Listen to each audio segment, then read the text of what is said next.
Keberadaan pasar produk unggulan Pragola yang berada di Kecamatan Margorejo Pati sempat dipandang sebelah mata oleh sebagian kalangan. Tidak sedikit yang menganggap bahwa pasar tersebut hanya kegiatan buang-buang anggaran daerah maupun penilaian negatif lainnya. Justru penilaian miring tersebut berbanding terbalik dengan pengakuan salah satu pengunjung dari luar daerah yang kebetulan singgah di pasar produk unggulan Pragola Pati. Nurrohaiti, salah satu pengunjung asal kota Semarang ini mengaku penasaran dengan keberadaan pasar Pragola. Ibu yang berprofesi sebagai salah satu dosen di Fakultas Hukum Universitas Diponegoro Semarang mengaku bersama rombongan menyempatkan diri untuk singgah ke pasar Pragola guna berbelanja.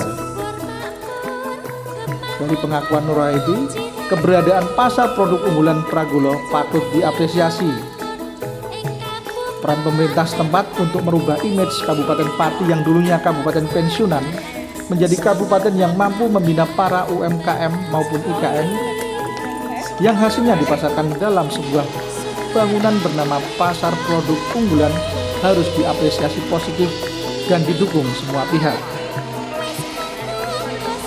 Yang pasti, pasar Pragola bukan pasar rakyat atau tradisional, yang mana setiap harinya harus ramai didatangi masyarakat untuk berbelanja kebutuhan sehari-hari atau sembako. Menurut pendapat dosen Fakultas Hukum Universitas Diponegoro ini, justru keberadaan pasar Pragola dinilai sebagai salah satu cara mempublikasikan tentang kekuatan pasar di Kabupaten Pati, di mana secara ekonomi ada beberapa produk yang justru dapat menunjang pendapatan per kapita daerah.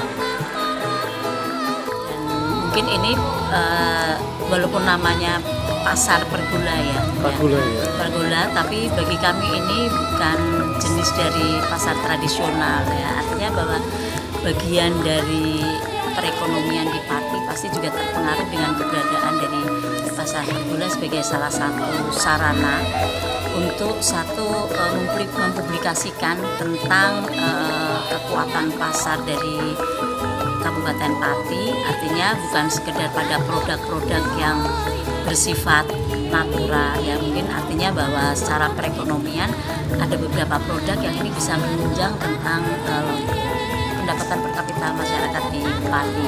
Salah satunya adalah produk batik ini yang ini merupakan khas dari Pati, bukan sekedar dari daerah pesisir ya, tapi ini menimbulkan ketertarikan bagi terutama orang dari luar kota yang berada di Pati pasti akan mencari informasi produk apa yang bisa diperoleh dalam satu lokasi sehingga tidak perlu pada lokasi yang lain untuk keterbatasan waktu, kemudian juga efisiensi yang lain dan tentunya harga terjangkau ya, demikian.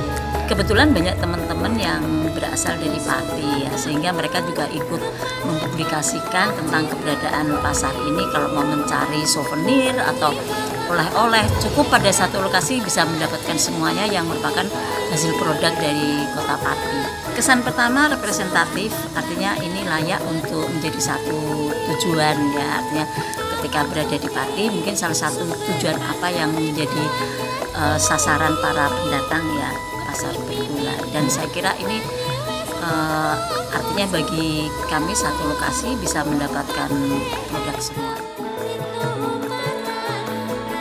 Ditambahkan Nurrohaiti, keberadaan batik asli produk masyarakat Pati yang dijual di pasar tersebut menjadi salah satu produk unggulan yang dicari oleh pengunjung dari luar daerah. Di mana ternyata Kabupaten Pati tidak hanya dikenal sebagai daerah pesisir saja, dan ini yang mampu menarik keingintahuan pengunjung dari luar kota. Apalagi harga barang yang dijual cukup terjangkau bagi para pengunjung. Representatif dan layak menjadi salah satu tujuan pengunjung dari luar daerah. Menjadi kesan pertama rombongan Nurrohaiti untuk mengunjungi pasar tersebut. Apalagi di satu lokasi, para pengunjung dimudahkan untuk menemukan apa yang menjadi keinginan mereka, yaitu oleh-oleh khas dari lokal Pati dengan berbagai macam jenis, mulai dari kuliner, jajanan, industri kreatif, hingga sandang. Publikasi atau promosi gencar yang dilakukan oleh pengelola diharapkan akan lebih mempercepat pasar produk unggulan Pragolo Pati semakin dikenal oleh masyarakat dari luar daerah dan bisa menjadi salah satu tempat rujukan pelancong atau wisatawan yang kebetulan melintas di wilayah Kabupaten Pati. Ditemui secara terpisah, Kepala Dinas Perdagangan dan Perindustrian Kabupaten Pati, Rioso, mengungkapkan pihaknya mengakui bahwa tentunya membangun image keberadaan pasar produk unggulan Pragolo sesuai dengan keinginan semua orang, tidak seperti membalikan telapak tangan. Yang menjual hasil-hasil UMKM seperti ini, yang ada kelompok sandang, ada kerajinan, ada makanan ringan, ada kuliner. Jadi program ini sudah terprogres. Kita itu ini kan bukan pasar rakyat, jadi tidak kemudian menjual kayak sembako, kayak beras, karena itu sudah disediakan di pasar-pasar rakyat. Kita ini menampilkan karya UMKM tadi yang kami sebutkan. Di samping itu juga ini sekaligus dirancang juga untuk destinasi wisata. Sejumlah inovasi terus dilakukan oleh pihaknya untuk memanjakan para pengunjung yang singgah di pasar tersebut. Bahkan di tahun 2017 ini, penambahan fasilitas juga terus dilakukan, sehingga para pengunjung diharapkan lebih nyaman dan betah saat mengunjungi pasar Pragolo Pati. Tim Liputan Cahaya TV.